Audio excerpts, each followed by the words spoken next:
Oh!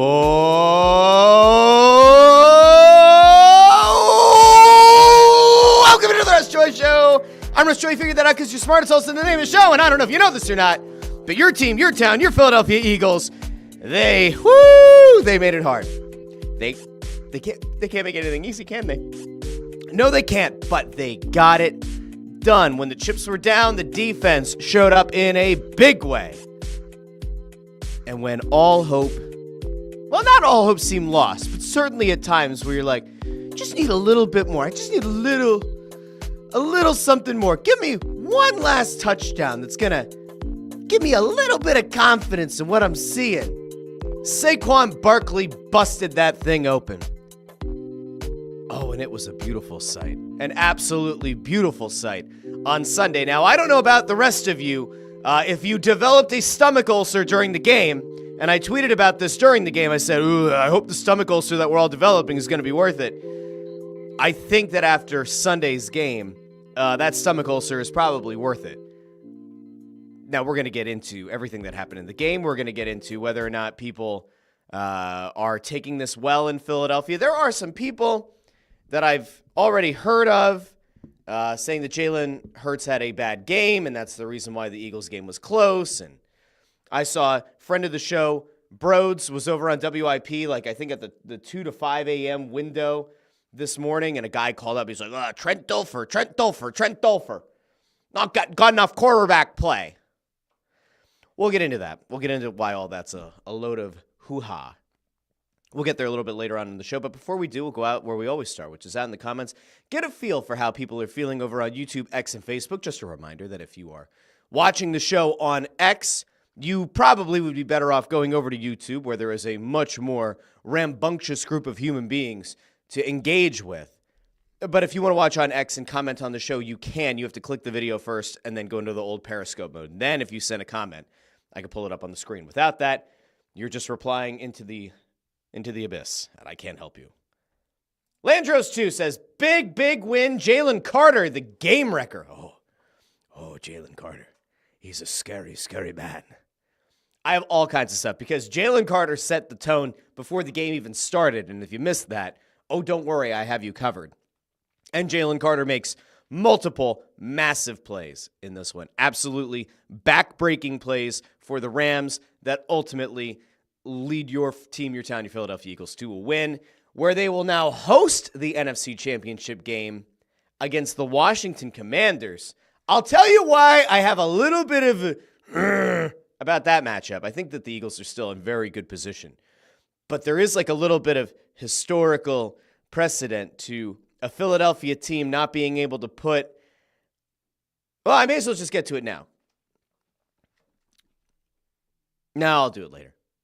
But it is about division rivals and the ability to eliminate them and then not, and then that coming back to bite you in the postseason. But we'll get there because we're starting positive. And again, I still think that the Eagles are in the driver's seat right now to represent the NFC in the Super Bowl. And no, I don't feel like that is in any way, shape, or form jinxing them. I really do think that this team is the most talented in the NFC. I said it going into the playoffs, and I think it once again reared its head this weekend. We will get to all of that in a little bit.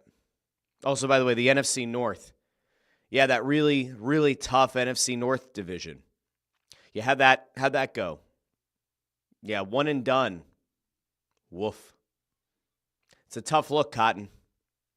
All right, let's keep going. Peter says, morning from the Outer Banks. Hello, Peter. How are you?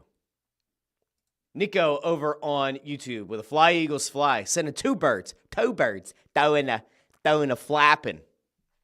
Allison L., congratulations to all Eagle fans. As we've covered before, Allison, big Flyers fan, doesn't keep up with the football. Allison, I do want to know, though, if the Philadelphia Eagles were to advance to a Super Bowl in New Orleans, would you support the Eagles? Would you become an Eagles fan? Would you buy an Eagles jersey? These are questions that I have. Rain Supper says that loss to the Commanders in retrospect could be a blessing. Didn't hurt them in hosting the NFC Championship game. Kind of hard to beat division opponent 3 times in the same season. We'll get there in a little bit, Raymond. Don't worry. D.D. Skinner checks in with a woot. Jalen Carter is a beast. Chris Freed says, Josh Harris has been unburdened by what has been and has a team in the third round of playoffs in Philly. Yeah, so it's a very interesting thing to point out, but Josh Harris does actually have a team that knows how to get to and get through a second round. It's not his basketball team, which I don't think we're going to get to today, but it now is the time to tank. Yeah, we're officially there. If you missed the news over the weekend, Joel Embiid's foot presumably healed, but then the big man ended up with knee swelling, which has been happening since last year when they refused to have him get surgery and kind of go the rehab route. And now they're going to evaluate him in 7 to 10 days. Not he's out 7 to 10 days. They're going to reevaluate him in 7 to 10 days, which is not great, not ideal, and certainly doesn't make you think that Embiid is going to be anywhere remotely healthy the rest of the season. Paul George is in and out of the lineup, and yeah, this thing is an absolute dumpster fire. It's time. It is time to tank. A week ago, I was saying, Sixers, it's a bad Eastern Conference, and it still is. And it's going to be hard. We lost the camera. All right, hold on. I'm going to have to flip us over to this. Everybody remain calm. Remain calm. All right, there we go. That's not ideal. That's the better camera. We're going to get there. Don't worry. This is why you always have a backup camera. Just in case. Not like a backup camera, like we're not going to run over anybody in the parking lot, but, All right, it looks like I was able to get this one back. All right, here we go. Let's All right, now there's only one of me again. But now it looks frozen again. Oh, this is not good. This isn't how the day after show is supposed to go. All right, I'm gonna bring it back here. Whoop. It's gonna happen every time I go to close this out. There we go. All right, we're good. I think we're okay. We'll find out here in a second. We're either good or we're not. I don't know. Oh my gosh, this is the end of days. Why is that camera? All right, doesn't matter. We're gonna get there. I need to put the producer on the clock here. We can't have this happen, producer. I'm sorry, sir. It's okay. The Sixers thing is an absolute mess. And I said to you guys last week that you can't race to the bottom because the worst teams in the NBA are so far behind you. But there's a top 7 protected pick that Philadelphia owns. Well, it's their own. And if they don't get it, the whole thing falls apart. And that would be an absolute disaster for this team. Because if you don't get that pick after having this season go to absolute shite, then what do? We'll get there in a little bit. All right, I'm going to come back over here. Nick DeCristo says, I really thought they were losing that game at the end. Thank God for Jalen Carter. I did too. I have to tell you, I don't usually ride the emotional highs and lows that much during a game. I'm usually pretty even kill at this point. I think that covering a team in the city has kind of beaten that out of me. But my full fan card was on display in this house yesterday, without a doubt. I yelled at the TV like I haven't since probably high school, maybe college. I started getting the really bad sinking feeling late in the fourth quarter, and I had been kind of pushing that off to the side. There were things in this game, throughout the game, that gave me a little bit of agita and certainly made me feel not that great. There were moments in the game where you have a Jake Elliott missed extra point, and you go, oh, I hope that doesn't hurt them later. You have the sack that Jalen Hurts took in the end zone leading to a safety, and you say, oh no, I hope that doesn't hurt them. And I tweeted about it at the time. I said, that's a 3-point swing. It's a legitimate 3-point swing between the extra point getting missed and the safety. Then Elliott misses another extra point, and you're like, oh my God. All right, it's a 13-point lead, but you're okay. And then the Rams get that late touchdown with more than enough time on the clock, and you go, oh no, if they score a touchdown and kick the extra point, they're going to win. And then you start having this internal dialogue with yourself where you're like, am I really ready for the Eagles season to be over? I don't know if this happens to you guys. I'm not very superstitious. I really am not. I don't believe in superstition, but I didn't get a bad omen yesterday in the morning. Typically when the Eagles lose, I have a bad sinking feeling. Something kind of pops in my head, and then I feel really sad about what I know is going to happen, and it's pretty much undefeated. Does that make me a prognosticator? Does that make me a savant, a psychic? Does that make me a medium? Is there an interdimensional species trying to let me know not to get my hopes up too high? I don't know. But I didn't have it yesterday, but I have to admit, late in that fourth quarter, I got very, very nervous. And it felt kind of like the nervousness that I felt when the Eagles won the Super Bowl against the Patriots. We were just kind of all right, hang on. Just hang on to the lead. Just hang on to the lead. Don't let it fall apart. Don't blow it late. I was that kind of nervous energy. I didn't expect to have that yesterday. I really did think that the Eagles could have blown this open to be a 2-touchdown win, which, in fairness, before the Rams went on that, next to last drive and got that touchdown, they were up by 2. We'll get there a little bit later on because there's more to get to. Chris Freed says, will Harris name Embiid an honorary captain next Sunday? Then Joel can say he took part in a conference finals while being a member of the 76ers. That's awful, but also true. Greg Bondarenko says, good morning from Massachusetts. A great sports weekend for sure. Chris Freed says the injury to Hurts is bad news. If Hurts is not mobile, the offense is going to be bad. Maybe good enough to beat Washington, but they're going to have big problems in the Super Bowl. Still don't know what the injury is. Still don't know the severity of the injury. They put a brace on the knee. And then what we saw was he looked almost cautious or afraid to move at all. Then we saw the bootleg out to the right, completed a pass. We saw a bootleg out to the left, completed a pass. And at that point, they said on commentary, right, Chris Collinsworth said, all right, now if you're the defense, you kind of have to go back to square one because he's now showing you he has the mobility. It might be limited, but he has the mobility to execute some of those throws and certainly has the ability to use his legs again. Maybe not the way that he used on that 44-yard touchdown to start the game, but his legs at least look decent enough to be able to move around and get something done. We'll get back there in a little bit. Joshua Gaynor says, starting to get a little concerned Elliott is suddenly missing chip shots. Can I just say really quickly, though, and I do want to get, like I said, we're going to kind of bounce around a lot today, but there's one thing about the Jake Elliott situation that doesn't bother me. And like maybe it should, but there's one thing that came out of that game that I said, he makes the ones that are worth 3 points. Like, do I want him to make the extra points? I do. If I had my druthers, would I rather have, if he had to miss 2 kicks in that game, would I rather them be missed field goals with 6 points on the line or missed extra points with 2 points total on the line?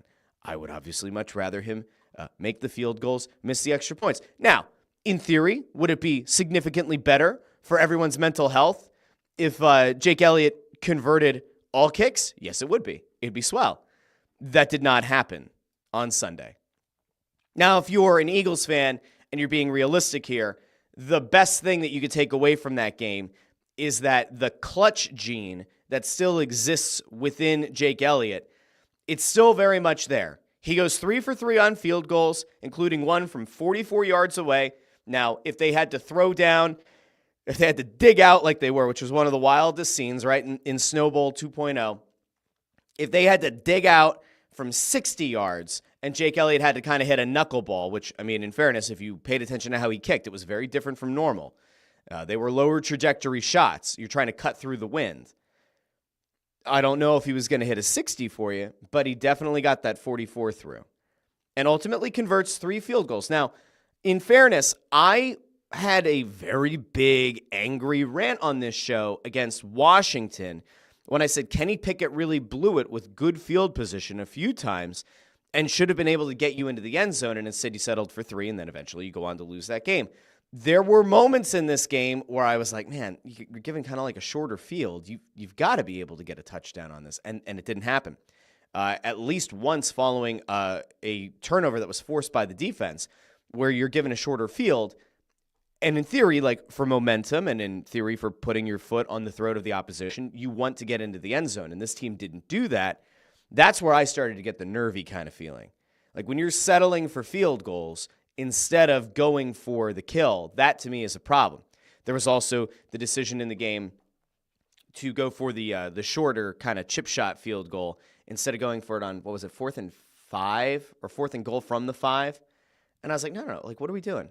They were lined up for the tush push late in the game, and a false start on Lane Johnson, which good luck finding the motion on it, but they claim there was a false start.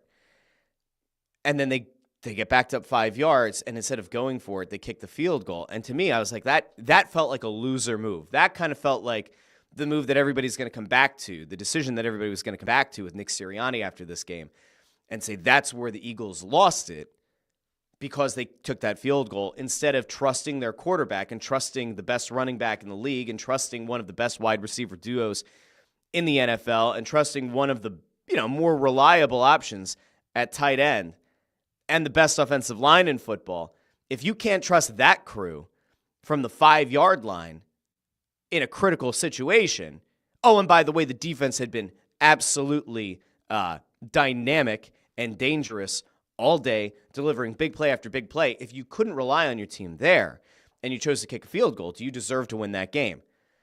That to me was like a moment of hesitancy. That was a moment of legitimate nervousness where I went, uh-oh, this has bad juju. This is bad energy kind of stuff.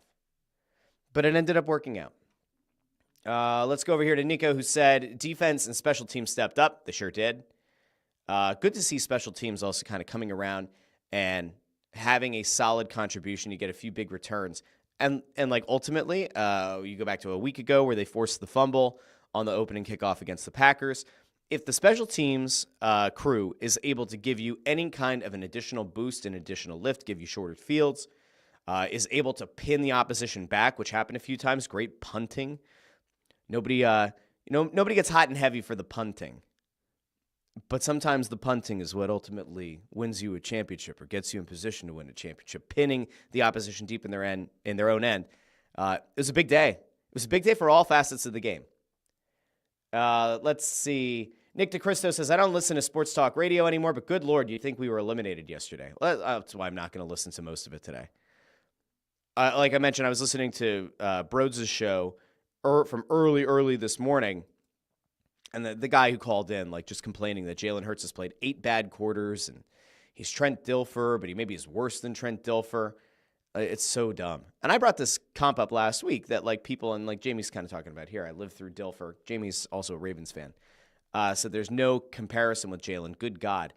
Yeah, I said it was like the game manager thing. And even like when Brock Purdy was kind of going on his run with the 49ers, it was like, all right, well, he's kind of a game manager. Jalen Hurts is a totally different beast. We're going to get to that in a little bit. HC says that they're worried about Hurts' left knee for next week. Joe Papel's checking in from Port St. Lucie in Florida. Kyle Adams says, happy with the win, but what the hell was that play call by Kellen Moore that led to the safety?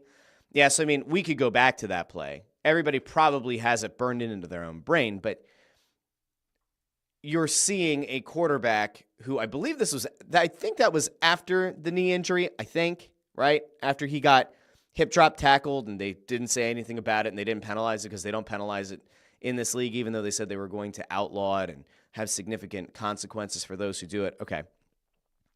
Hurts is pinned in his own end zone. I mean, he's practically snapping it from pretty damn close, hanging onto the ball. He hung onto the ball a little bit too long in this game.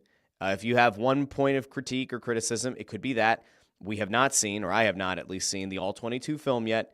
The last time people got up in arms about how long he was holding the ball, Dan Orlovsky went to Twitter and showed you that no one was getting open downfield, hence he's hanging onto the ball, waiting for something to develop, and his offensive line affords him that time.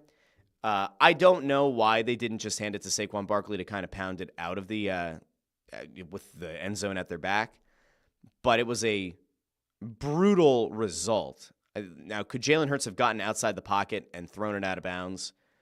It's possible. Should he have been in position to have to make that call? Probably not.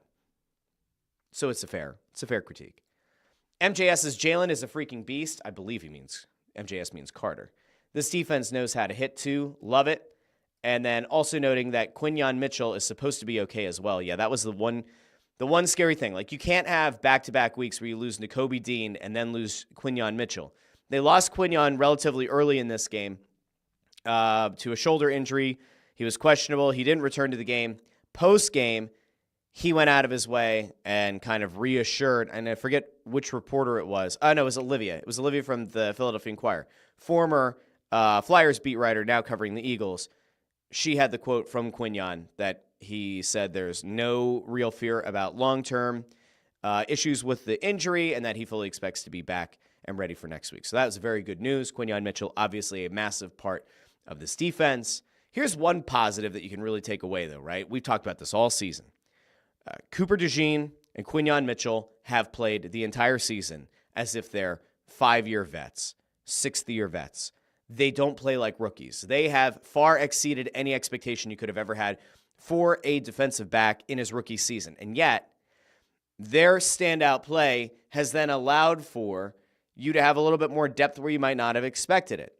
the ability to not have to lean on an Isaiah Rodgers, but have him to plug in if needed is huge. And Isaiah Rodgers in this game had multiple plays that were kind of game-breaking, right? One of them was a near interception of Matthew Stafford on a deep ball right as the snow started to fall in this game. Ball gets ripped out of his hands, and you're like, oh, that kind of sucks. And then it's like, all right, there might be a good karmic payback later on. He punches the ball out. You end up feeling much better about Isaiah Rodgers. He eventually gets his turnover, and you're feeling pretty good about his play. Overall, nice to have a vet that you can kind of throw back into the lineup. Obviously, it's better because Quinyon Mitchell is, Guantanamo Bay.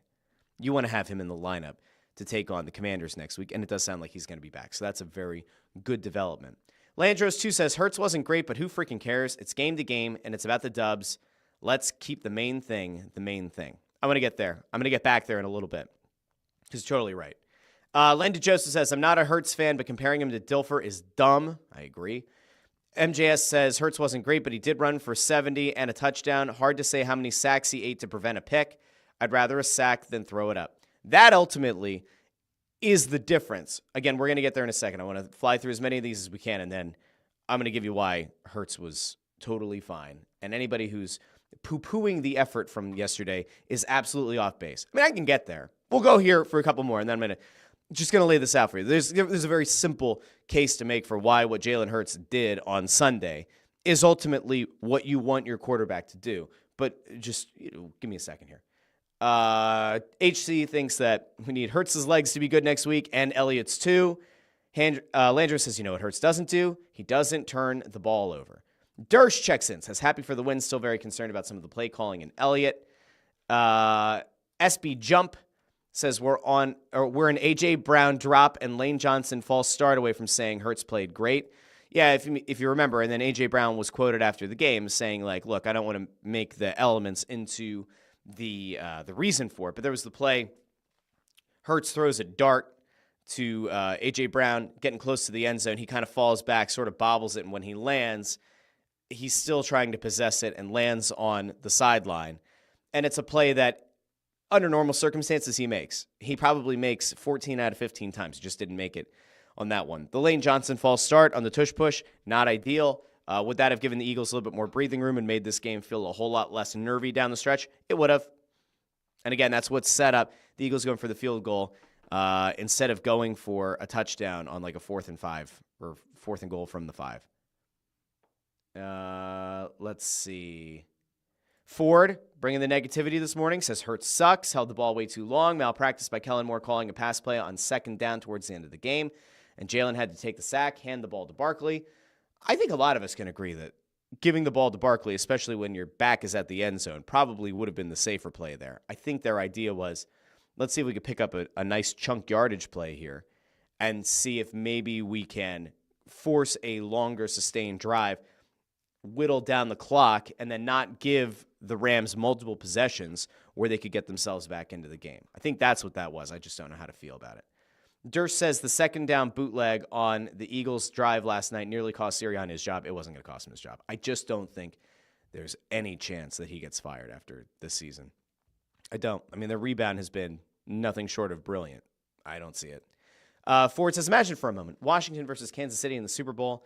Then, if you're a dude, kick yourself in the nuts. It's the same feeling. It's not going to happen. It won't happen. I will tell you, Kansas City is absolutely going to go back to the Super Bowl. If you were thinking about putting any money down on the Bills to win, stop yourself. Go invest in stock. Do anything else. Or put the money on Kansas City. Buffalo has no chance. None. I was kind of like a soothsayer last week. The clip was going around on YouTube. A bunch of Commanders fans found it. They're like, hey, good job. You called it. I said, like, I wouldn't put money on the Commanders, but there's something special about Jaden Daniels, and it wouldn't surprise me if he does something special against Detroit. Now, I did say that I thought it would happen late in that game. Didn't expect Jaden Daniels to ball out from the opening kickoff, but he did. Kansas City is going to beat Buffalo next week. I have no doubts in my mind.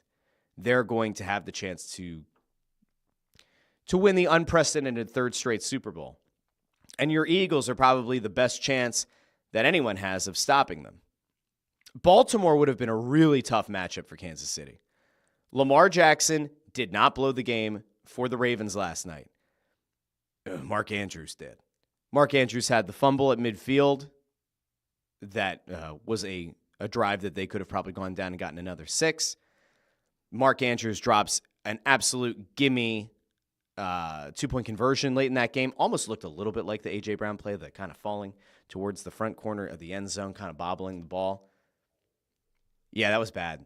Mark Andrews has had a really nice career for the Ravens, but man, they're not reacting well in Baltimore today. But they were the best chance because Kansas City would have had no answer for Derrick Henry. None at all. And I just do not believe in any way, shape, or form that Buffalo has the ability on both sides of the ball to neutralize Kansas City. I don't see it. I don't see it at all. Kansas City's going back to the Super Bowl. We'll have to see if the Eagles can get retribution. That really is what this comes down to. Okay, let's see. Jersey checks in and says over on YouTube, what a game, my voice is gone. Ford says the Eagles didn't win the game. Saquon did. He's the league MVP, and he won't win it, but he should. Yeah, no. Baby, what is you doing? No. Saquon was a massive reason why the Eagles won. A massive reason. But he certainly wasn't the only reason the Eagles won. See Jalen Carter. See Zack Baun. See the 44-yard touchdown run to set the tone by Jalen Hurts early in the game. See Jake Elliott having to have his footing dug out multiple times to nail critical, crucial, clutch field goals. No, it wasn't just Saquon that did it. Saquon was fantastic. You don't win that game without Saquon. But it wasn't just a one-man show. That's silly. That's very go ahead and call sports talk radio with that. Somebody will agree with you. All right, let's see. Landro says, ever notice how when Hurts gets hit, there are no flags? When Mahomes gets hit, there is never a flag. It's really bad. Listen, Mahomes had a flop out of bounds that would make Neymar feel gross. And if you don't get the reference, if you don't get the soccer reference, it's okay. But Mahomes had a play in their game where he's 2 feet away from going out of bounds. He gets pushed a little bit, and it's the hands fly up, and it's he's about to, it's about to go black and white, and you're about to hear Sarah McLachlan, in the arms of the angels. And he's, what are we doing, dude? Seriously. It's crazy. He gets every call. That hip drop tackle, by the way, that could have ended Jalen Hurts' postseason, or at least ended his time in the game last night. They would have probably given a game misconduct. They'd have ejected a player if that had happened to Patrick Mahomes. I don't know what to tell you. Ford is right about this. Everyone excited for the Bills to play the refs and the Chiefs. Houston even said after the game, I forget which player it was. He was we knew that we were going to have to go into this against the Chiefs and the refs. It is blatant. You can't, if you watch any of these games as a neutral observer, the way that Patrick Mahomes is officiated, I don't even have a good comp in the NBA. Sometimes you could think Steph Curry maybe gets the benefit of the whistle a little bit more. LeBron sort of got the benefit of the whistle a little bit, but Steph Curry was also slight a figure. Mahomes is, I don't know, Mahomes doesn't exactly strike me as the strongest dude, so maybe it's a little bit similar. He gets every call.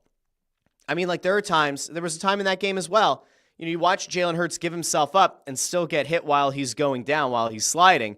No call. You watch the Chiefs game, Mahomes kind of does this thing where he's dicking around 3 yards beyond the line of scrimmage, right? So he's technically a rusher, right? He can't throw 3 yards beyond the line. And he does this whole thing. And then at the last second, he kind of tries to deadfall. And when he does, he gets tackled because he's a runner. And they gave an unnecessary roughness in that game. I was what are we doing? What is the NFL doing? What, why is he the goal? I get it. They're trying to go for a third straight Super Bowl. Is there an edict from league office that we want that storyline? What are we doing? I'm not a big hey, it's all in the refs and there's a grander conspiracy here, but come on. What are we doing?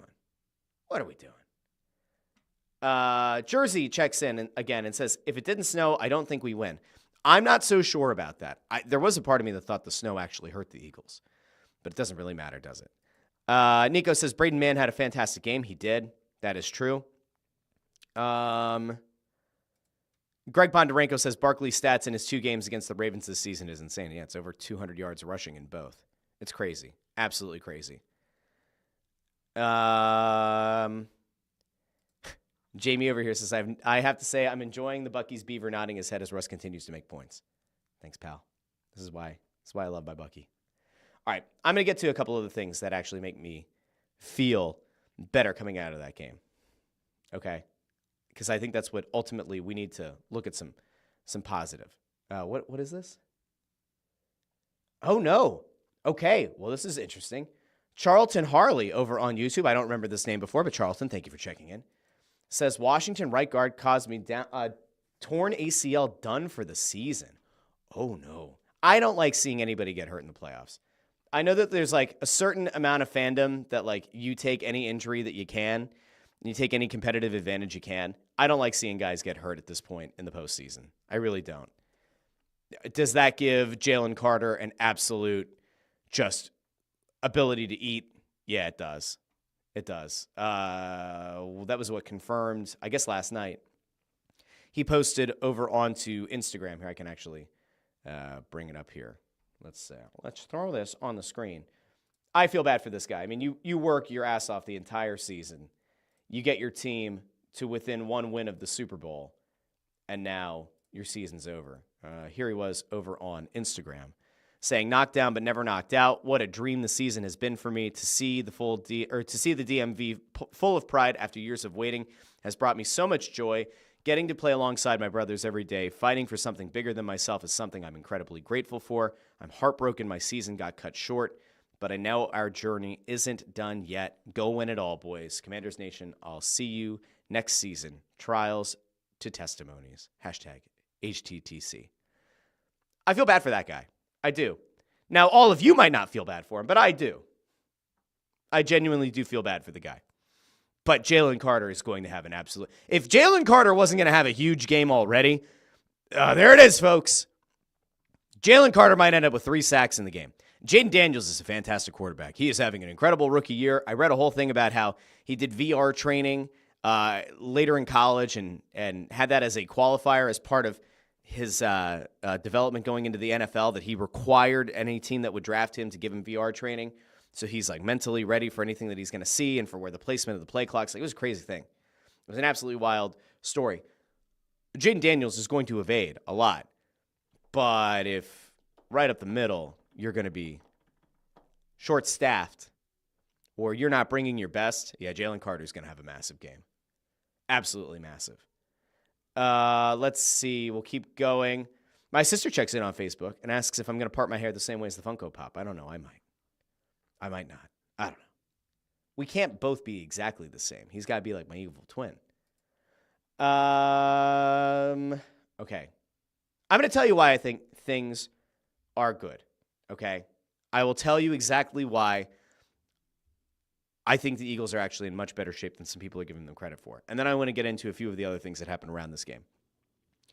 I've seen a lot, and I mean a lot, of people complaining that Jalen Hurts didn't play well enough over the last 2 games. And the thing that I keep coming back to is they won the games. Like, we all understand that the point of the postseason is to win the games, right? Like, Herm Edwards is famous for the rant, "Hello, you play to win the game." Jalen Hurts has continued to do that for you. Now, Jalen Hurts doesn't go out and throw 300 yards every game. He doesn't rack up 3 touchdowns through the air every game. He doesn't need to. You have the best running back in the league. You have the best offensive line in the league. You have a very good tight end. You have arguably the best wide receiving duo in the entire league. You don't need Jalen Hurts to be Lamar Jackson or Josh Allen or Patrick Mahomes. Let me ask you a question. How's Justin Herbert doing? What's he doing to prepare for the AFC Championship game next week? Oh, that's right. He's not there. What's Jordan Love doing to prepare for the NFC Championship game next week? Oh, that's right. He's not there. What's Matthew Stafford doing to prepare for the NFC? Oh, he's also not. Missed it. Lamar Jackson had a nice game against Buffalo. Threw for 253 yards through the air. Had 2 touchdowns through the air. You know what else he had? An interception. He's not playing next week. Now, again, we could blame Mark Andrews for that, and I probably would be more apt to blaming Mark Andrews for that. But Lamar Jackson's not playing next week, friends. And it goes on and on and on. I continue to just be flabbergasted by the fact that for years, all Philadelphia fans have talked about is wanting to win. We want to see the team win. You go back to the Donovan McNabb era. It was always Donovan didn't get it done. Or it was Donovan didn't have the weapons. James Thrash isn't good enough. Todd Pinkston isn't good enough. Greg Lewis isn't good enough. All those things are true. They could get to an NFC championship game, but they couldn't get over the hump. They went out and they got T.O. They got to a Super Bowl. They lost. Donovan puked in the huddle.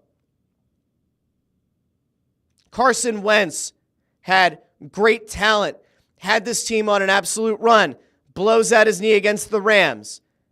Nick Foles ends up picking up the mantle. He picks it up, and he takes you the rest of the way.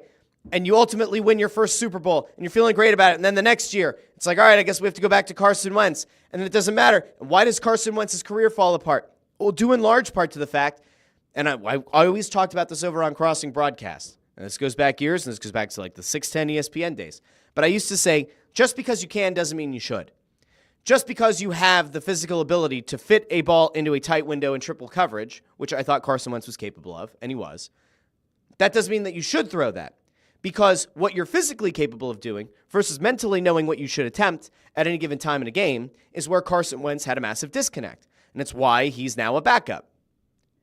Is Carson Wentz a more physically gifted passer? Does Carson Wentz have a better arm than Jalen Hurts? There's a case to be made that, yeah, he actually might. He might have more physical talent in his arm than Jalen Hurts does. But why is he a backup and Jalen Hurts is a starter? Why did Jalen Hurts replace Carson Wentz? Because Jalen Hurts has it. He has the winning DNA. He doesn't get you 300 yards a game through the air. He doesn't get you 3 touchdowns through the air every game. He gets you wins. And ultimately in this league, the goal is to win. The goal is to get to the Super Bowl and ultimately hoist the Lombardi Trophy. That's the point. It's not to set personal records. It's not to make yourself feel like you're the next Peyton Manning or that Joe Burrow, he should be an MVP candidate. He should be such a great MVP candidate because he rallied his team back to almost make the playoffs this season after leading them to a piss-poor start where there were multiple games under 500 again, and the carriage turned back into a pumpkin. Like, I'm sorry. You can have your stereotypical, this is what we want to be from a pocket passer. This is what we think is going to win in the league. Guess what? Next week in the AFC, one of the best quarterbacks in the league is going to lose and is going to go home. It's probably going to be Josh Allen, but there's a small chance it could be Patrick Mahomes. It'll be Josh Allen. But next week, one of the best quarterbacks in the league is also going to get eliminated in the AFC. And you know what's probably going to be a critical element of who gets eliminated in the AFC next week? Who turns the ball over more? Right? Because as soon as you give multiple possessions back to the opposition, if they're able to convert, even if it's a field goal, that's still points that are coming off of your back. That's possessions that you had, that you gave away, and now the opposition goes the other way and picks up points. That could be as much as a 14-point swing. 7 points in your favor to 7 points in their favor is a 14-point swing. Jalen Hurts is not turning over the ball. I need the people who want Jalen Hurts to be this like prototypical pocket passer. I need those people to take a chill pill because he's not that guy. He probably never will be that guy. And based on the fact that they are now 1 win away from going back to their second Super Bowl with this guy under center, like at some point you have to let it go. You do. Or you're just going to drive yourself insane. Now, I'm not saying that Jalen Hurts was perfect against the Rams or that he was perfect against the Packers. He wasn't. There are already multiple instances that you can find freeze frames over on Twitter from where Jalen Hurts, even on the safety, missed a receiver going over the middle on a quick, what looked like a quick slant. And had he seen that pass, that's probably a nice chunk yardage pickup. Maybe it doesn't get you the first down, but it certainly gets you out of your own end zone. And he missed that. And ultimately it cost them 2 points. And it gave the Rams some actual momentum to get back the ball after picking up 2 points. They get the possession back. And then you maybe start to worry, except the Eagles' defense has been opportunistic, continues to force turnovers. And look, you might think that Matthew Stafford plays a much better prototypical pocket passing quarterback role. And there are probably some people out there, and I guarantee you there are some people in this general area who are like, oh, well, Matthew Stafford, he's a real quarterback. That guy knows how to win. Did he win? He didn't. You know what a big reason the Rams ultimately didn't win this game was? Because they had chances. They had multiple opportunities in this game to get things done and get them done the right way. Do you know what happened? The Eagles' defense continued to make plays. That's it. The Eagles' defense was stout. The Eagles' defense forced a fumble. The Eagles' defense got the offense back off of the fumble. They got the Eagles' offense back on a short field. And they set this offense up for success. It's not that hard. If you want a guy who's going to go out and compile stats for you but doesn't win, there's a guy who plays in Cincinnati who's your cup of tea. You can go switch your fan allegiances, go bow down and pray at the altar of Joe Burrow, watch him go sling the ball around like you remember Brett Favre or Peyton Manning slinging the ball around, and enjoy not making the playoffs or enjoy an early playoff exit. I'll take the guy who just wins. It's not a controversial opinion. You just kind of have to recalibrate your brain. You either want to win or you don't. All the people who complained going into Week 18, Saquon Barkley, he can't go for that rushing record. Everybody's got to be healthy. You got to win, win, win. Winning is the ultimate. You got to win, because if you win, brother, let me tell you something, brother, if you win, you're going to go to the Super Bowl, brother, and that's what it's all about. If that was your goal, Jalen Hurts has you one win away from going to the Super Bowl. One win away. That's it. So you either want to win or you want it to look pretty. I don't care how ugly it is. I just want the wins. He continues to deliver those to you. It's not that complicated. Now, there's one big thing that I came back to, and I brought this up early in the show, and then we're going to kind of move on to some of the other things from this game. One thing that did give me some pause and did make me go, I don't like it. I said last week, I don't like Teams of Destiny. We got plenty on NBC of the wildfires and that the Rams are playing for something bigger than themselves. And I went, uh-oh, I don't like this. I had that feeling a little bit because, like I said, I thought Jaden Daniels could do something special. I wouldn't have put money on it, but I thought that he could do something special. I keep coming back to Kenny Pickett. And I keep coming back to the game that the Eagles should have won against Washington. And I keep coming back to that game thinking about how the second quarter, you ended up with field goals. Third quarter was not exactly great. And that you could have put your foot on the Commanders' throat and you could have ended it for them. You could have bounced them from playoff contention, and you didn't. And because you were unable to get the job done in that game, they could come back to make you regret it in the postseason. And the reason that I brought this up is because this happened to the Phillies. The Phillies had the opportunity to put the Mets out of their misery multiple times during the regular season, keep them out of the playoffs, and because the Phillies didn't have the killer instinct, it ultimately came back to bite them in the ass when they've played the Mets in the postseason, and the Mets bounced a heavily favored Phillies team from the postseason. Now, the difference is, I don't think the Phillies have the winning DNA that Jalen Hurts does. And I think that the Eagles are still a better team relative to their competition than the Phillies were relative to theirs. You all know how I feel about the Phillies' chances of getting anything done in 2025 after not making any real improvements at all, and then watching the Dodgers just go, I don't know, it feels like they're playing a video game. It just feels like they have unlimited funds. They can screw around with the structure of contracts and salary deferrals as much as they want. Rob Manfred has no cojones, and they continue to add to an embarrassment of riches. That Dodgers team is going to be an absolute killer.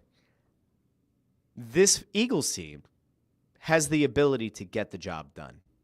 I think the Eagles are going to win against the Commanders. I think it's going to be a close game. I think Jaden Daniels once again will have the opportunity to make you feel really bad. But I feel very good now Again, I don't like the injury. I don't like guys getting hurt in the postseason. But with his right guard out and Jalen Carter coming off the game that he did, I think that the Eagles are going to be in very good position to win.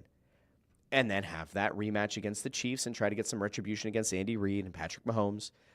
I think it's all setting up that way. We'll see. We still have a lot to get to. Now, like I mentioned before, I have a bunch of things that I saw in and around the game that made me feel a certain sort of way. And it all started pregame because Jared Verse and Jalen Carter didn't exactly get into it on the sideline, but they had an interesting interaction. And some people tried to do a little bit of lip reading. Some people tried to increase the volume of the clip itself to try to figure out what exactly was said. But Jared Verse was going around pregame kind of egging on the fans. I have to tell you, I think it's just like a change in my fandom, right? If I weren't doing shows, is it possible that I would have found this worthy of screaming at the guy at the game? Probably. But I kind of like when somebody plays the heel. I like when somebody plays the bad guy role. Jared Verse was going around. I'm going to show this to you guys now. Jared Verse was going around Lincoln Financial Field. He took a lap to egg on the Eagles fans. He was the guy who said going into this week that he hates Eagles fans, laid out the case for why he hates Eagles fans. And I got to tell you, when a guy goes out and he plays the same way, like he goes out and he lives up to the hype in his own mind, and Jared Verse had a very good game. I almost feel good for the guy. Like, hey, you made your own life a living hell going into this week by saying what you said about Eagles fans. And then he more than lived up to it. They were giving him credit on postgame live on TV as well. But here's Jared Verse pregame, and you're going to see where Jalen Carter comes into play because this is what was very good. So here's Jared Verse. And now in comes Jalen Carter. Jalen Carter right here. We all know what Jalen Carter looks like, but here he is. So Jalen Carter comes over, and he starts talking to Jared Verse. And he kind of makes him a friendly wager offer. So you can hear Verse say back to Carter, how much you trying to put? So they're talking about a bet. They're talking about, well, friendly stakes, we'll call them for this game. Right? Let's add a little bit more incentive to winning this one. Carter's pretty quiet. Hey, no, I'll take that 77 for next round. Jared Verse says, I'll take that 77 for next round because players get a $77,000 incentive, a bonus, for making the conference championship. I'll put that in my pocket. He says he's going to put it in his pocket because he believes that the Rams are going to advance. So Jalen Carter very clearly tried to maybe throw down that $77,000 wager to Jared Verse, who ultimately backed down. Really the only time I think that the guy backed down at all that in that game. But he backed down. He did not want to meet Jalen Carter. He didn't want to put his money where his mouth was. Is that a sign that he knew something bad was going to happen? Well, we'll see. Now, while we're on Jalen Carter here really quick, Next Gen Stats had an absolutely wild breakdown of Jalen Carter. He played 68 of 70 defensive snaps, was double-teamed on 26 of 49 pass rushes against the Rams. Not only did he force that key third down sack on the Rams' final drive, he also forced a pressure on fourth down to clinch the game. That sack that he had, there was also a screenshot going around online of had Jalen Carter not gotten that sack, and I'm going to show you guys what this pass rush chart looked like because it's absolutely absurd. There was a screenshot that was going around of that sack. Had Carter not sacked Matthew Stafford in that moment, there's a very good chance that Stafford picks up at least 10 or 12 yards on a guy going across the middle. That could have ended up going for a touchdown. But, here's what dominance looks like. This is democracy manifest. Jalen Carter, 49 pass rushers. Had 6 pressures, so that's 12.2% of his pass rushes. Ended up with 2 sacks on the day. The man's an absolute beast. We all knew Jalen Carter was great. I think sometimes people get on Jordan Davis because he doesn't put up these same kind of stats. Jordan Davis is your run stuffer. Jalen Carter is your pass rusher from the interior. He was absolutely masterful. That dude is an absolute beast. Now, there was one thing that I felt very good about, and I think it's probably worth us talking about here for at least a little bit. Going into this game, LaShawn McCoy had given some advice to Saquon, and Saquon said that he was going to lean on the equipment guy, who was the same equipment guy for Shady in Snow Bowl 1 in 2013. But if you want an absolutely wild stat comparison, if you somehow missed this, which I can't imagine many of you did, but if you did miss this, here's the breakdown between McCoy and Saquon in Snow Bowl 1 versus Snow Bowl 2. And I have to tell you, I knew the stats would be close. I didn't think they were going to be this close. Shady versus the Lions in 2013, 30 touches, 221 yards, 2 touchdowns. Saquon on Sunday against the Rams, 28 touches, so 2 fewer, 223 total yards, 2 more, 2 touchdowns, the same. We all go back to that Shady game and say that's probably the best game of his career, certainly the most memorable one. And Saquon outdid him. I mean, not by much, but technically outdid him. It's just crazy to think about how many times Saquon Barkley has gone far beyond any kind of, you don't want to talk about like regular expectations, exceeding your expectations. I don't think we have enough words that are of a superlative enough nature to take you to like what exactly Saquon Barkley has been for this team. He's just like, he doesn't feel human. And then I want to get to this as well, because you might have missed this. You might have missed what he said, but Saquon, before he blows this play open, and it looks like there's a community note on it, but I don't care. I'm going to spread fake news if it benefits the narrative. Right before Saquon busts open that touchdown late in the game against the Rams, he lines up next to Jalen Hurts, and I'm going to show this to you, and you're going to tell me what you think it says. And you're going to tell me what you think he was asking. But just pay attention here. He looks. Yeah, what did he ask there? Or what did he say there? Because the interpretation that was going around last night was that perhaps he said, "Watch this." Is that what he said? I don't know. But he's smiling. He's smiling at Jalen right before the snap. They made an adjustment pre-snap. And all of a sudden, Saquon Barkley finds himself rushing to the end zone. Now, is this just something that's going to live in folklore? Is it something that isn't actually true? I don't know. Now, there are people who are saying that Barkley was just asking Hurts if he was lined up on the wrong side of the ball. That didn't look like enough words to ask if he's on the wrong side of the ball. Now, it comes back to this because Saquon was asked about that play post-game. We're going to credit John Clark on the video here. But this is Saquon Barkley talking about what he saw on that play and what ultimately led him to be able to find the end zone. Here, let's go over to Saquon Barkley, and he'll explain about the wrong side thing. Here we go. A couple times this year you've told your lineman, hey, just one more, and we're going to rip one off. Did you tell something to Jalen Hurts right before he handed it off to you on that play, 78-yarder? You talk about the second one? Second one, yeah. I think I was on the wrong side, but we don't got to have that part of the story. It worked out pretty well, though. That was the conversation that we're having back there. So did you ask him if you're on the? We checked it, and I was like, am I supposed to switch? He was like, no, I can't say what he said because it gives a good way to play. And I was like, wasn't quite sure. It just worked. Listen, we all saw the clip. We all saw the zoom in. I don't think that community notes is right. I really don't.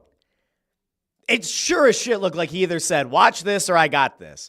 It did not look like he said, hey, Jalen, just out of curiosity, am I lined up on the wrong side of the ball here? Because just based on the play, I'm pretty sure I'm lined up on the wrong side. Can you just clarify that for me? It didn't look like that many words. It certainly looked like he said, watch this or I got this. Either way, it doesn't matter. Saquon Barkley goes for a massive touchdown. One that I thought blew the game wide open. And then we had to have some of those nervy moments late in the game. But it was a pretty cool moment, so if you missed it, there you go. We've now been filled in.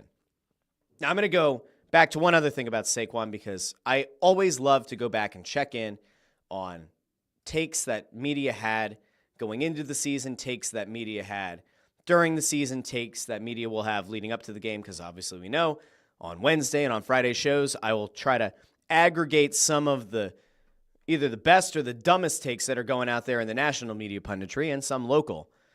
But I want to take you back to preseason, because when the Eagles made the signing of Saquon Barkley, not everybody was a huge fan, because everyone seemed to kind of go back to, oh, you're investing a lot of money in the running back position, a position that most people had been ready to kind of move on from because it wasn't as impactful as it used to be. Well, we've heard from this guy a lot on this show. I just want to take you back to what Nick Wright had to say about the Saquon Barkley signing right after it happened. Philly spending this money on Saquon is such a misuse of resources. It's just so crazy. Philly fell apart last year because their defense was terrible. Signing the most expensive running back on the market is just bad business. It is your friend who has a car that breaks down all the time because it needs a new transmission, and you see him and all of a sudden he has brand new rims on it. He's like, look at that! It's like, yeah, man, but I mean, it looks cool, but and those are nice, and Saquon's a good player, but that's not what was killing you last year. Philly spent. Now, there is a little bit of truth in what he said, and the truth in what he said is that the defense last year is what really did fall apart. He was right about that. And I will be fair. In the offseason, I said I thought Howie Roseman really screwed up by not addressing linebacker, because I said Nakobe Dean has never been able to stay healthy, which he was through the regular season. Unfortunately, he was lost last week, but we love Nakobe Dean. We love Nakobe Dean. Zack Baun, not a single soul thought was going to turn into an all-pro. No one. Nary a human being in the Eagles organization believed he was going to be an all-pro. So, there was some truth to, maybe the Eagles didn't do a good enough job of addressing the defense. And again, no one ever expects the Cooper DeJeans and the Quinyon Mitchells to look like 5th or 6th year starters instead of rookies. No one expected that either. So, the reacquisition of CJGJ certainly helped in the secondary. Very much so. He noted on Twitter, by the way, his 3rd straight conference championship game. Good on him. He brought the swagger back to the defense. But Nick Wright, the line about the rims. Oh, boy. Oh, boy. You know what? Maybe he was right, because Saquon Barkley showed you on both of those massive touchdown runs. The man's got some wheels. Just trying to help out. Trying to help out Nick Wright just a little bit. Just a wee bit. Now, last thing that I wanted to get to is just a little stat. A little stat for you.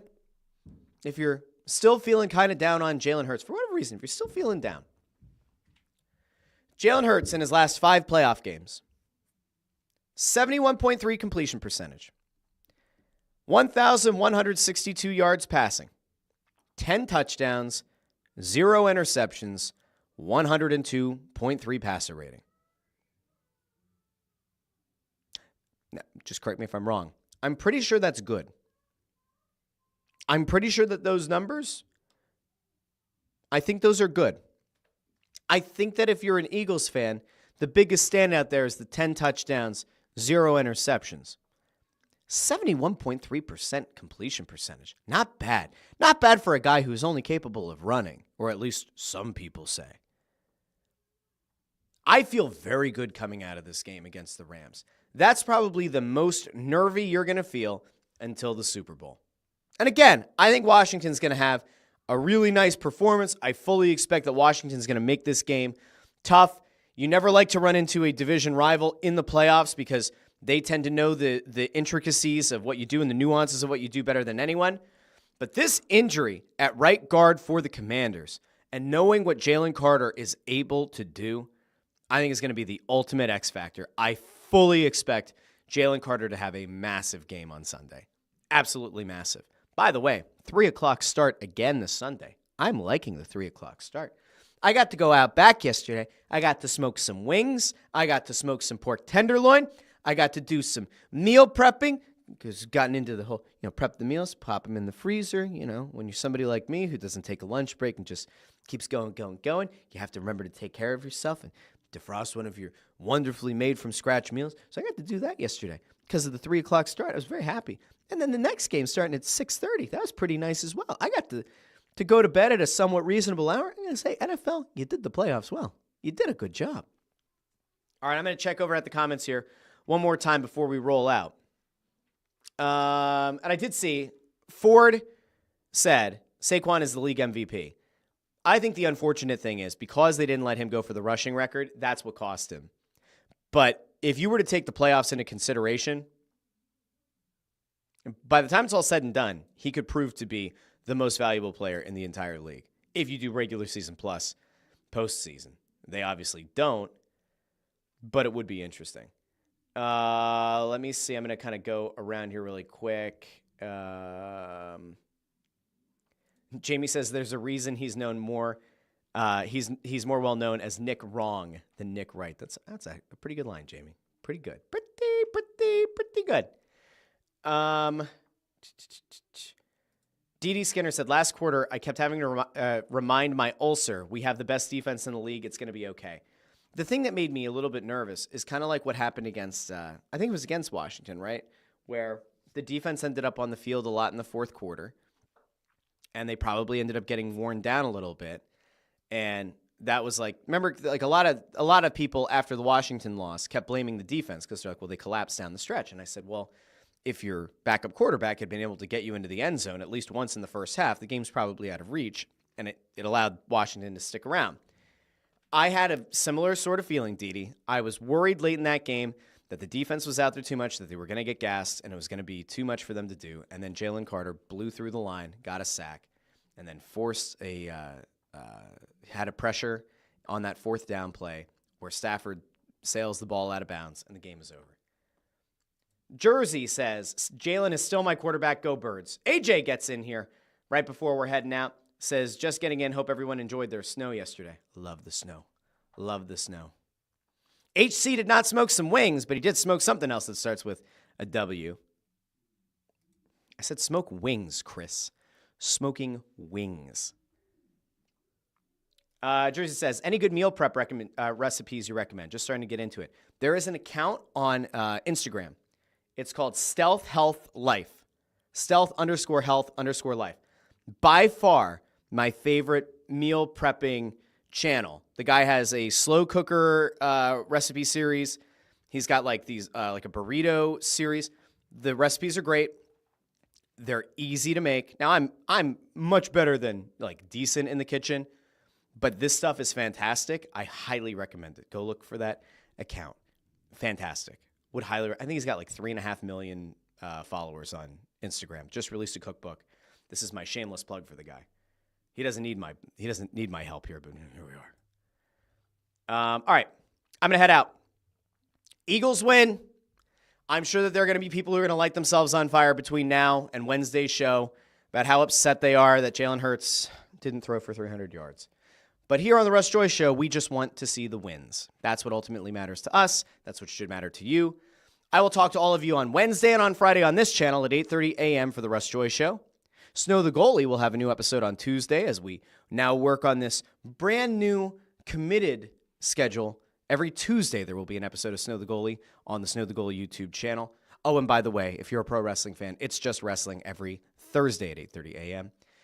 Until whichever day I talk to you next, could be tomorrow on Snow the Goalie, could be Wednesday on the Russ Joy Show, Thursday on It's Just Wrestling, or Friday again on the Russ Joy Show. I want to thank all of you. Do me a favor, like the video, share the video, and subscribe. And I will talk to all of you on Wednesday here on the Russ Joy Show because, as you know, this has been the Russ Joy Show, and I've been Russ Joy, but you knew that already because you're smart. It's also the name of the show. Have a great start to your week, everybody. Happy MLK Day. And it's also Inauguration Day. Very, very inaugurated. They're going to inaugurate the Eagles as the Super Bowl champions, if you believe some people, and there are many people that are talking about it. They're saying what a great job Jalen Hurts does. Jalen Hurts, the opposition. They never mention the last name. Hurts is his middle name. Jalen Hurts, the opposition. He hurts their hopes, their dreams. And quite frankly, he hurts many of the things that they want to see and their fans want to see, and we hate to see that, but we don't also hate to see that because at the same time, we also love to see it because we think that Jalen Hurts is the best, and he is a quarterback, and he is our quarterback, and we're going to support him from now until the end of time. We believe in Jalen, and we think that, quite frankly, he's going to do some very great things, and We love Jalen Hurts. Everybody have a great day. Talk to all of you soon.